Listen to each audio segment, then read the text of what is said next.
Salve galera, o tema do vídeo de hoje é crise e falência da nova esquerda.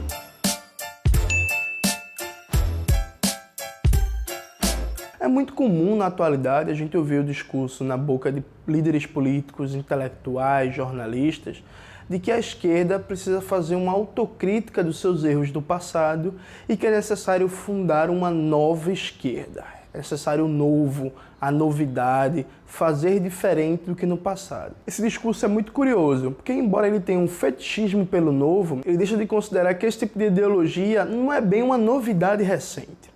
A partir do maio de 68 francês, começa a surgir uma série de concepções teórico-políticas no seio da esquerda que vão ser o germe do que vai passar a ser considerado como a nova esquerda. No geral, essas diversas correntes teórico-políticas se caracterizam mais pela negação do que por uma unidade de propostas do ponto de vista positivo. No geral, o que essas correntes teórico-políticas defendem? Primeira coisa, elas se afirmam negando a tradição comunista, socialista, anarquista e social-democrata. E na especificidade da América Latina, a tradição que eles chamam de populista. Em segundo lugar, negam o marxismo, tem um verdadeiro horror ao marxismo, especialmente a categoria de totalidade, mas não só ao marxismo, ao positivismo e ao funcionalismo, todas as perspectivas teóricas que se consideram fundadas nas chamadas metanarrativas. Normalmente essas correntes de esquerda são orientadas por perspectivas pós-estruturalistas e pós-modernas. Em terceiro lugar, negam a importância do partido e fazem um elogio do movimento social, do coletivo e da atuação local. Muitas vezes a atuação local descoordenada de um projeto nacional com a perspectiva unificadora. Também se colocam prioritariamente como defensores das mal chamadas minorias num combate às opressões, muitas vezes numa perspectiva liberal. Inclusive, falseiam a história. Colocam como se, por exemplo, o movimento comunista nunca tivesse lutado contra as opressões, como se não existisse uma história gigantesca de combate ao machismo e ao racismo por parte do movimento comunista. Essa perspectiva de combate às opressões também inclui a pauta ecológica de defesa do meio ambiente, que, segundo essas perspectivas difusas da nova esquerda, foi marginalizada pela esquerda tradicional no século XX. Essa caracterização, como sabemos, ela é muito geral, mas como foi afirmado, essas diversas correntes da nova esquerda se caracterizam muito mais pelo que negam do que pelo que afirmam. São muito diversas entre si. Mas alguns exemplos são importantes para a gente compreender a crise e a falência dessa nova esquerda. A partir dos anos 80, com a crise da União Soviética e do campo socialista e, no começo dos anos 90, o seu fim, essa nova esquerda se tornou hegemônica em vários países do mundo. A despeito disso, do final dos anos 80 até hoje, quais foram os resultados que essa nova esquerda apresentou? Ela conseguiu conduzir alguma revolução em algum país do mundo? A resposta é não. Ela conseguiu dirigir algum processo de libertação nacional na periferia do capitalismo? Muito menos. Depois do fim da União Soviética e a crise do movimento comunista, a experiência mais exitosa de esquerda que tivemos até agora é o mal chamado ciclo progressista na América Latina, protagonizado pela Revolução Bolivariana na Venezuela, na Bolívia e, em certa medida, no Equador. Porém, esses diversos movimentos de esquerda estão muito mais próximos de uma tradição clássica da esquerda latino-americana no século XX do que das diversas concepções teóricas da nova esquerda. É inclusive de se pontuar que a grande maioria da chamada nova esquerda no Brasil nunca olhou com muita simpatia para a Revolução Bolivariana dirigida por Hugo Chávez. Fora essa experiência do ciclo progressista na América Latina, é importante pontuar algumas experiências históricas da nova esquerda. Nos anos 90, existia um fortíssimo debate sobre a terceira via, que seria uma das expressões dessa nova esquerda, uma esquerda não comunista e não social-democrata, uma esquerda moderna, plural, ecologicamente correta e que defenderia o indivíduo e as minorias.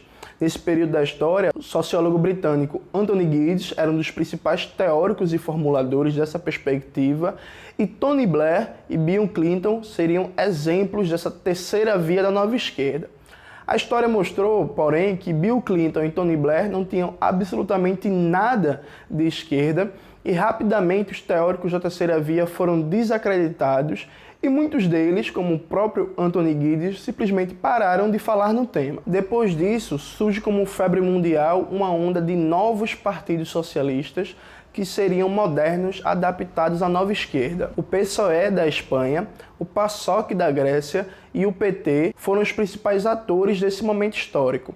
Rapidamente, esses três partidos se transformaram em partidos da ordem, gestores do sistema político em seus respectivos países, profundamente corruptos e, a despeito de algumas políticas públicas importantes de combate à redução à pobreza e à extrema miséria, foram partidos que não apresentaram nenhum tipo de transformação estrutural, mesmo que seja do ponto de vista reformista. Depois da febre do PSOE, PASOK e PT, vem a febre do Syriza e do Podemos. Verdadeiro sucesso global, até pouco tempo atrás, vários intelectuais e líderes políticos faziam peregrinação até a Espanha e a Grécia, quase que num formato religioso, para descobrir a verdade revelada por essa nova esquerda que agora, finalmente, estaria dando certo. Luciana Genro, do PSOL, por exemplo, foi à Grécia tirar uma foto com Alexis Tsipras e dizer: "Eu sou Syriza", e não é de hoje. Vladimir Safatli, filósofo e professor da USP, escreveu um artigo em 2014 dizendo que a esquerda brasileira e latino-americana precisava aprender com Syriza e com Podemos, exemplo para toda esquerda mundial. Pouquíssimo tempo depois, o Syriza se transforma num partido gestor da austeridade neocolonial, comandada pela Alemanha, na União Europeia, e o Podemos passa nesse momento por uma profunda crise e desagregação. Não tem mais o poder de atração e o charme como antes. Depois do Podemos e do Syriza, por um curto período de tempo, a Frente Ampla no Chile foi o novo filho preferido da nova esquerda. Porém, ela foi derrotada pelo direitista Sebastián Pinera e rapidamente perdeu o protagonismo político no Chile, e mais uma vez essa nova esquerda brasileira deixou de falar da experiência chilena. Aí vem Bernie Sanders, político de carreira do Partido Democrata, alguém que chamou muita atenção na última eleição presidencial dos Estados Unidos e até hoje tem importância muito grande no país. Embora Bernie Sanders ainda não tenha sido totalmente renegado pela nova esquerda, já existem sinais muito claros que alguma coisa está profundamente errada. No âmbito da política externa, às vezes é difícil distinguir se quem está falando é Bernie Sanders ou Bush. O político do Partido Democrata defende, na essência, o imperialismo estadunidense e sua política neocolonial. Sua posição sobre a Venezuela, por exemplo, legitimando o golpe de Estado no país e a ingerência dos Estados Unidos, afirmando que Maduro é um ditador e que o processo eleitoral que reelegeu o presidente foi ilegítimo e marcado por fraudes, só mostra o quanto Bernie Sanders está longe de uma verdadeira postura de esquerda que, por essência, deve ser anti-imperialista e defender a autodeterminação dos povos. Mas essa dinâmica da nova esquerda de se apaixonar rapidamente por uma experiência política e depois não falar mais do tema, não se restringe ao âmbito político. Acontece também do âmbito intelectual. Alguns anos atrás, John Holloway e sua teoria do mudar o mundo sem tomar o poder era sucesso total. Hoje, ninguém mais lembra. Faz alguns anos também, Tony Negri lançou seu famoso livro Império, onde ele criou a teoria da multidão, que seria o novo sujeito emancipatório. Hoje em dia também, ninguém mais lembra de Tony Negri e da sua teoria da multidão. Mais recentemente, o economista francês Thomas Piketty foi o novo sucesso do momento. Muitos líderes da esquerda europeia reivindicaram a sua obra como o farol do programa econômico da nova esquerda. Estamos em 2019 e Thomas Piketty já não é tema relevante nos debates econômicos. A moda do momento é, mais uma vez, pessoas da França. Pierre Dardot e Christian Laval, com a sua teoria sobre a política do comum. Uma teoria fraquíssima, baseada numa série de erros históricos, crivada de idealismo do começo até o fim, que daqui a 4, 5 anos ninguém mais vai lembrar. Essa busca constante no âmbito da teoria e da política pelo novo, pela novidade, pela descoberta que enfim vai redimir a nova esquerda, é um sintoma desse processo de crise e falência. É algo perceptível para todo mundo que nos últimos 30 a 40 anos o mundo ficou pior. A pobreza, a miséria, a fome, a desigualdade social só crescem. A extrema-direita neofascista está em ofensiva na Europa, ganhando cada vez mais posição. o colonialismo, o militarismo e a intervenção do imperialismo estadunidense e europeu na periferia do sistema é cada vez mais violento e cruel, e essa nova esquerda não consegue dar nenhum tipo de resposta satisfatória. Por ironia da história, o único país do mundo em que, de maneira significativa, nos últimos 30 anos, a pobreza e a miséria não crescem e que a extrema-direita não tem qualquer força é justamente na China, dirigida por um partido comunista, uma experiência política que dá horror à chamada nova esquerda. Com isso, é claro, eu não quero negar o dado fundamental de que a esquerda chamada de clássica ou ortodoxa foi derrotada no século XX. Isso é um fato, especialmente o movimento comunista. Nós fomos derrotados, mas antes dessa derrota conseguimos ganhar batalhas importantes. Revolução Russa, Revolução Chinesa, Revolução Cubana, Vietnamita, Argelina, Coreana, a derrota do nazifascismo, o fim do sistema colonial clássico, a imposição às burguesias dos países centrais de níveis de concessões materiais aos trabalhadores concretizados no estado de bem-estar social. Tudo isso foram conquistas do movimento comunista, em especial, no século XX. Fomos derrotados, mas tivemos várias vitórias em diversas batalhas. A nova esquerda não conseguiu ter nenhuma vitória significativa em nenhuma batalha. Está indo de derrota em derrota, sempre procurando o novo partido, a nova teoria, o novo movimento político, e a cada nova derrota ela simplesmente deixa de lado o seu amor do momento e não busca explicar as razões estruturais desse novo fracasso.